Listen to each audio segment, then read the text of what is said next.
En la historia de la humanidad, el miedo ha sido un arma poderosa, capaz de moldear sociedades enteras. ¿Qué impulsa a un hombre a convertir ese miedo en su herramienta más letal, a manipularlo hasta transformar la ansiedad colectiva en poder personal? En los Estados Unidos de la posguerra, el miedo al comunismo se convirtió en una obsesión nacional. Joseph McCarthy emergió en este clima, no solo como cazador de comunistas, sino como arquitecto de una paranoia que atravesó todos los estratos sociales. McCarthy no solo perseguía enemigos reales. A menudo, las sombras que combatía nacían de su propia mente y de los temores colectivos de una nación dividida. Dio rostro y nombre a la ansiedad nacional, convirtiendo amenazas invisibles en objetivos palpables.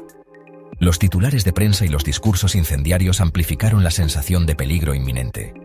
Así, McCarthy se transformó en una de las figuras más controvertidas y poderosas de la historia estadounidense, capaz de destruir carreras y reputaciones con una sola acusación. Su nombre se volvió sinónimo de un capítulo oscuro, la era en la que la sospecha bastaba para arruinar una vida. El miedo se institucionalizó, y la duda se convirtió en sentencia. El ascenso de McCarthy fue meteórico, sus métodos despiadados.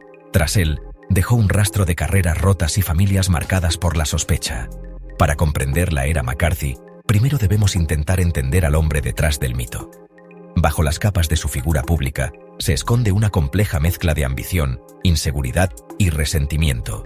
La historia de Joseph McCarthy es más que una biografía política. Es un estudio de casos psicológicos sobre el poder del miedo y la fragilidad de la verdad en tiempos de crisis. El mundo estaba dividido en bloques opuestos. La amenaza de una aniquilación nuclear era real, y el miedo a la infiltración comunista se sentía en cada rincón de la sociedad estadounidense. McCarthy no inventó ese miedo, pero perfeccionó el arte de manipularlo. Supo cómo amplificar la ansiedad colectiva y convertirla en una herramienta de control. A lo largo de este documental, deconstruiremos su historia para revelar la intrincada maquinaria de una mente que convirtió el miedo en un imperio, y entenderemos cómo su legado aún resuena en la política contemporánea. Joseph McCarthy fue un senador de los Estados Unidos por Wisconsin, cuyo nombre se volvió sinónimo de uno de los periodos más turbulentos en la historia política estadounidense. Elegido en 1946, McCarthy rápidamente ganó prominencia nacional durante los primeros años de la Guerra Fría, un tiempo en que los miedos a la infiltración comunista se apoderaron del país. Imágenes de archivo muestran a McCarthy con rostro serio, hablando ante cámaras del Senado repletas. Titulares de periódicos aparecen en la pantalla. McCarthy afirma 205 comunistas en el Departamento de Estado. El miedo rojo invade la nación. Senador exige juramentos de lealtad. Sus acusaciones eran amplias, a menudo sin respaldo de pruebas concretas, pero capturaron la imaginación y las ansiedades de una nación al borde. McCarthy presidió el Subcomité Permanente de Investigaciones del Senado, utilizando audiencias televisadas para interrogar a funcionarios del gobierno, oficiales militares y ciudadanos privados sobre sus supuestos vínculos con el comunismo. Su implacable persecución de presuntos comunistas llevó a un miedo generalizado, reputaciones arruinadas y la inclusión en listas negras de innumerables individuos en el gobierno, las artes y los medios de comunicación. Escenas del Senado. McCarthy, con el dedo índice, interroga a testigos bajo luces intensas. La cámara se desplaza sobre pilas de documentos y rostros ansiosos en la audiencia. Sus tácticas, acusaciones públicas, exigencias de juramentos de lealtad, uso de la culpa por asociación, llegaron a definir lo que más tarde se llamaría McCarthyismo, una campaña de sospecha e intimidación que dejó una marca duradera en la democracia estadounidense. A principios de los 1950, McCarthy era una de las figuras más poderosas y controvertidas de América. Sus acciones obligaron al país a confrontar el delicado equilibrio entre la seguridad nacional y las libertades civiles. Antes de profundizar en las raíces de su ambición y las fuerzas que lo moldearon, es crucial entender el impacto de su campaña, una campaña que transformó el panorama político de la nación y sentó las bases para una era definida por el miedo y la sospecha. Para entender al hombre que más tarde tendría a la nación bajo su control, primero debemos viajar a las ventosas tierras de cultivo de la zona rural de Wisconsin. Allí, entre campos interminables y cielos abiertos, la vida era dura y el invierno, implacable. El trabajo comenzaba antes del amanecer, y la familia era el refugio y la ley. Joseph Raymond McCarthy nació en 1908 en Grand Chute, el quinto de 7 hijos en una familia católica irlandesa. Su madre, Bridget, era devota y estricta. Su padre, Timothy, un hombre de pocas palabras y manos ásperas por el trabajo. La fe católica marcaba el ritmo de la vida familiar, entre rezos, misa dominical y la esperanza de un futuro mejor. La infancia de Joe estuvo marcada por la austeridad. Compartía cama con sus hermanos y aprendió pronto que el esfuerzo era la única moneda aceptada. Una anécdota familiar cuenta que, con apenas 8 años, se levantaba en la oscuridad para ordeñar vacas antes de ir a la escuela, con las botas aún húmedas de la escarcha. Esta educación forjó en él una ética de trabajo implacable, pero también una profunda sensación de desarraigo. Joe era un chico de pueblo, siempre consciente de su origen humilde y de la mirada de los demás. La religión le ofrecía consuelo, pero también reforzaba la idea de que debía probar su valía ante el mundo. La escuela no le interesó al principio. La abandonó a los 14 años para iniciar su propio negocio de pollos. Fracasó, pero ese revés le enseñó sobre el riesgo y la pérdida. Su madre le consoló con palabras de esperanza, recordándole que la fe y la perseverancia eran más valiosas que el éxito inmediato. Ese fracaso temprano fue un momento decisivo. Joe aprendió que el mundo no le debía nada y que solo la determinación podía abrirle puertas. El deseo de superación se convirtió en una obsesión silenciosa, alimentada por la comparación constante con sus hermanos y la presión de no defraudar a su familia. A los 20 años, en un acto de voluntad, McCarthy decidió retomar su educación. Se propuso recuperar el tiempo perdido, y en un solo año, completó el plan de estudios de 4 años de secundaria. Su tenacidad sorprendió a maestros y vecinos. Esta hazaña fue un testimonio de su inteligencia y de su necesidad casi desesperada de ponerse al día. Detrás de cada logro, persistía una inseguridad profunda, la sensación de ser siempre el forastero, el que debía esforzarse el doble para ser aceptado. Tras graduarse de la secundaria, ingresó a la Universidad de Marquette para estudiar Derecho. Se pagó la universidad trabajando en todo lo que pudo, lavando platos, en una gasolinera, descargando camiones. Cada dólar ganado era una victoria personal. Esta experiencia agudizó aún más su sentido de ser un hombre hecho a sí mismo, alguien que tuvo que luchar por todo lo que tenía. La mentalidad de desvalido se convirtió en el núcleo de su identidad, una herramienta que más tarde usaría para conectar con los estadounidenses comunes que también se sentían ignorados por las élites. En el fondo, la historia de McCarthy es la de un niño que nunca dejó de luchar contra el sentimiento de exclusión. Su ambición era, en parte, una respuesta al desarraigo, la necesidad de ser visto, de ser respetado, de demostrar que el chico de la granja podía llegar más lejos que nadie. Así, la vida rural, la fe, la familia y la lucha constante moldearon el carácter de Joseph McCarthy. Un carácter endurecido por la adversidad, pero también marcado por la eterna búsqueda de aceptación y poder. Esta es la raíz psicológica de su historia. El niño de la granja de Wisconsin que, impulsado por el desarraigo y la ambición, se convertiría en uno de los personajes más polémicos de la historia estadounidense. Tras graduarse de la Facultad de Derecho en plena Gran Depresión, McCarthy se encontró en un país marcado por la incertidumbre y la competencia feroz. Su ambición lo llevó rápidamente a la política, donde su primera campaña para fiscal de distrito terminó en derrota. Sin embargo, este revés le enseñó el valor de la visibilidad pública y la importancia de la narrativa personal. En 1939, en medio de una sociedad que buscaba líderes fuertes, McCarthy logró ser elegido juez de circuito, el más joven en la historia de Wisconsin. Un periódico local escribió: "Su energía y determinación lo distinguen de los demás". Este logro cimentó su reputación como un hombre de acción, dispuesto a desafiar el statu quo.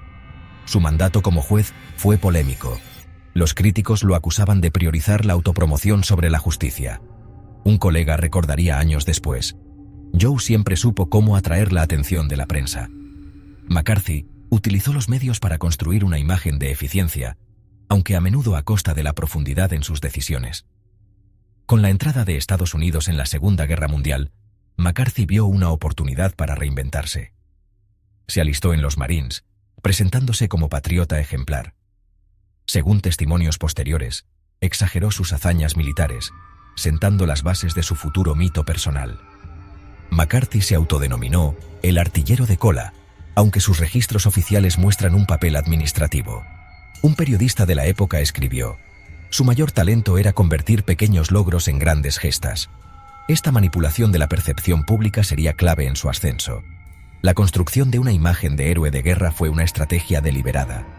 En la América de posguerra, el aura militar abría puertas.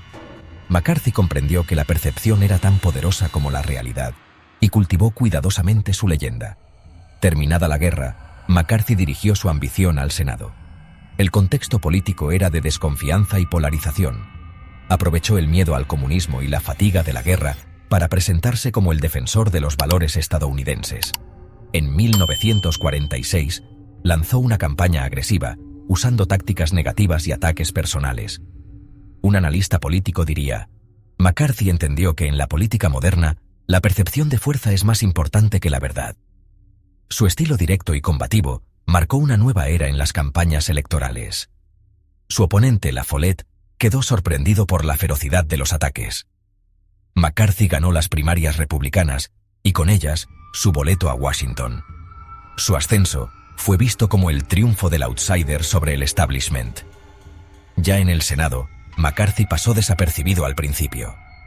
Era un senador junior sin influencia real, conocido más por sus conexiones con cabilderos y su apodo "el niño Pepsi Cola" que por su labor legislativa.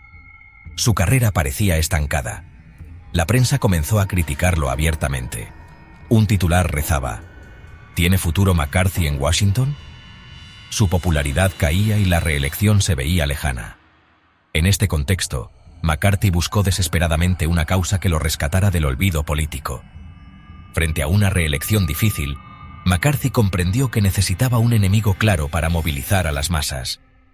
Así nació la estrategia que lo llevaría a la fama: identificar, acusar y polarizar. Su ascenso fue el resultado de una combinación de ambición personal y un contexto nacional ansioso por encontrar culpables. La noche del 9 de febrero de 1950, en una sala iluminada por lámparas tenues en Wheeling, Virginia Occidental, la atmósfera era densa de expectativas. McCarthy, con voz firme, se dirigió a una audiencia que no imaginaba que sería testigo del inicio de una tormenta nacional.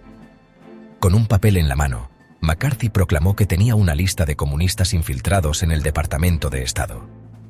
Los rostros en la sala se tensaron.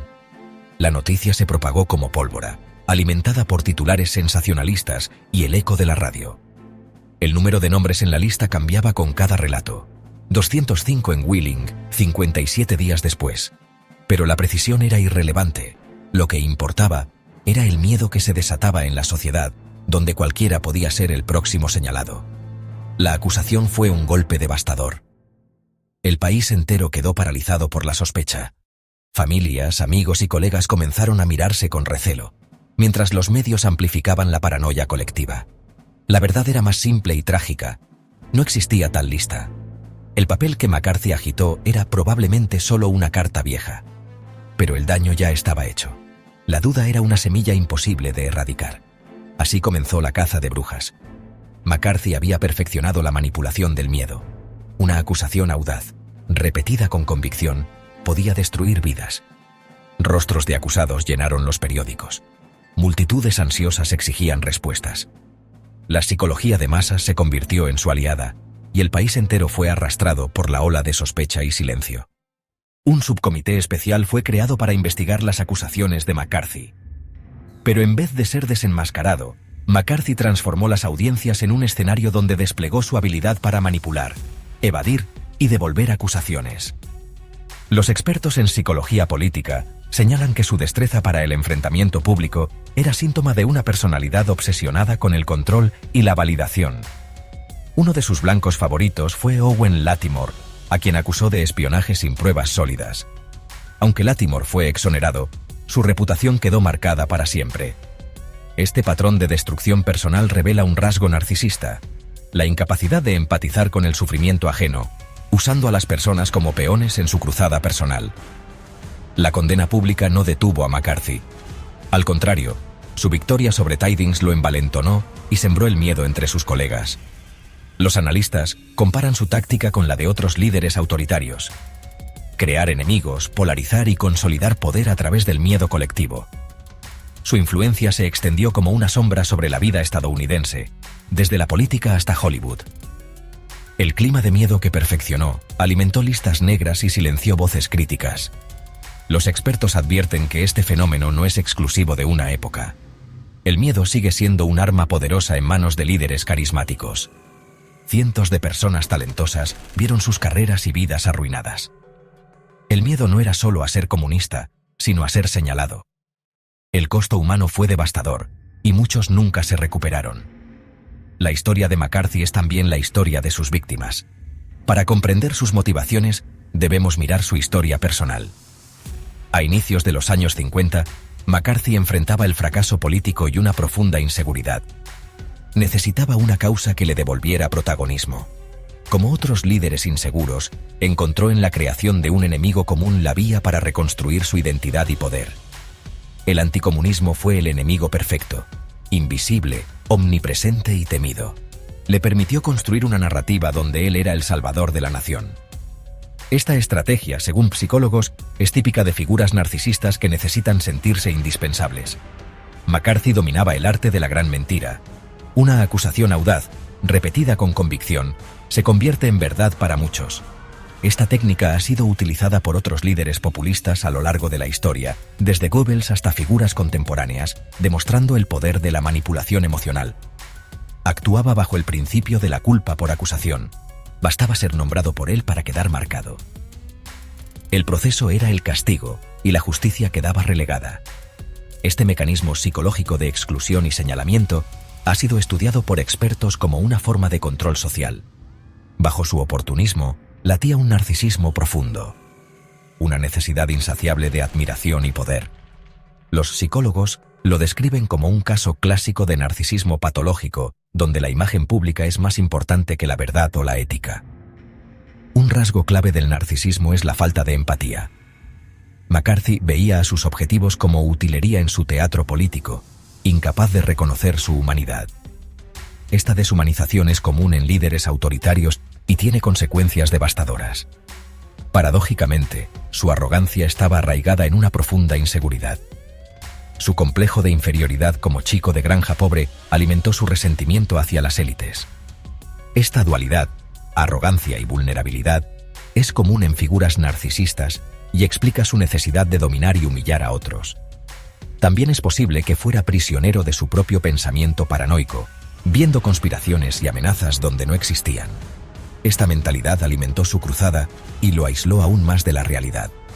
McCarthy fue un maestro en la manipulación emocional. Usó el miedo, la indignación y el patriotismo para controlar al público y aplastar a sus oponentes. Su legado es una advertencia sobre el poder destructivo de los líderes narcisistas y la fragilidad de la verdad en tiempos de miedo. Para 1953, Joseph McCarthy estaba en la cúspide de su poder. Embriagado por su influencia, cometió un error fatal: desafiar al ejército de los Estados Unidos. Lo que comenzó como una cruzada personal, pronto se transformó en un enfrentamiento nacional, donde la arrogancia y la falta de límites marcaron el principio de su caída. En la primavera de 1954, las audiencias Ejército McCarthy fueron televisadas en vivo a todo el país. Por primera vez, millones de estadounidenses pudieron observar directamente el comportamiento de McCarthy, su agresividad, sus tácticas de intimidación y su desprecio por la verdad. La televisión, ese nuevo ojo público, se convirtió en el juez silencioso que reveló su verdadero rostro. El punto de inflexión llegó cuando McCarthy, en un acto de crueldad, atacó a un joven abogado del ejército. Joseph Welch, el abogado principal, lo enfrentó con una pregunta que resonó en la conciencia nacional. En ese instante, la audiencia televisiva presenció la fragilidad del poder basado en el miedo y la manipulación. ¿No tiene sentido de la decencia, señor? Al final, ¿no le queda ningún sentido de la decencia? Con esas palabras, el hechizo se rompió. La televisión no mostró a un cruzado, sino a un acosador. El público, antes temeroso, comenzó a ver a McCarthy como un hombre común, vulnerable ante la verdad. Las consecuencias fueron inmediatas. Los índices de aprobación de McCarthy se desplomaron. El Senado, reflejando el cambio de ánimo nacional, lo censuró públicamente ese mismo año. Su reinado de terror llegaba a su fin y la sociedad estadounidense respiraba aliviada, aunque marcada por las cicatrices del miedo. Tras la censura, McCarthy se desvaneció en la oscuridad política. Sus últimos años fueron un retrato de declive. Aislado, consumido por el alcoholismo y la amargura, incapaz de recuperar el poder perdido. La figura que una vez dominó el escenario nacional terminó como una advertencia viviente sobre los peligros del exceso y la intolerancia. Pero el fin del hombre no fue el fin de su legado. Su nombre se transformó en un ismo, el macartismo. Una palabra que resume la práctica de usar acusaciones públicas, difamación y miedo para silenciar la disidencia. El eco de su método persiste en la cultura política y en la memoria colectiva, como una advertencia sobre la fragilidad de la democracia. El legado de McCarthy es una lección amarga. La democracia puede ser erosionada desde adentro, cuando el miedo reemplaza al debate y la sospecha suplanta a la justicia. Recordar su historia es un acto de defensa de la verdad y de la libertad, para que el pasado no se repita en la memoria de las generaciones futuras. La historia de Joseph McCarthy es más que una advertencia política. Es un recordatorio atemporal de que las mayores amenazas a una sociedad libre suelen surgir desde adentro, envueltas en el lenguaje del patriotismo. Como advirtió Montesquieu, la tiranía de un príncipe en una oligarquía no es tan peligrosa para el bienestar público como la apatía de un ciudadano en una democracia. El miedo, cuando se convierte en herramienta de poder, puede distorsionar los valores más fundamentales. La historia nos enseña que el miedo puede ser contagioso y devastador. Hannah Arendt escribió que el mayor enemigo de la verdad no es la mentira deliberada, sino la convicción colectiva de que la verdad ya no importa. En tiempos de crisis, la responsabilidad ciudadana es cuestionar, resistir la manipulación y defender la verdad, incluso cuando es incómodo. La democracia no es un estado permanente, sino una tarea diaria. Como dijo Thomas Jefferson, el precio de la libertad es la vigilancia eterna. El antídoto contra el miedo no es más miedo, sino el coraje de pensar críticamente y el compromiso inquebrantable con la verdad y la justicia. La historia de McCarthy resuena en cada época donde el miedo amenaza con silenciar la razón. El pasado nos exige reflexionar. ¿Cómo respondemos nosotros ante la injusticia y la manipulación? La democracia depende de ciudadanos valientes, dispuestos a defender los principios, incluso cuando la mayoría calla. El legado de McCarthy es una advertencia y una invitación a no ceder ante el miedo, a proteger la libertad y a recordar que la democracia vive o muere en el corazón de cada ciudadano.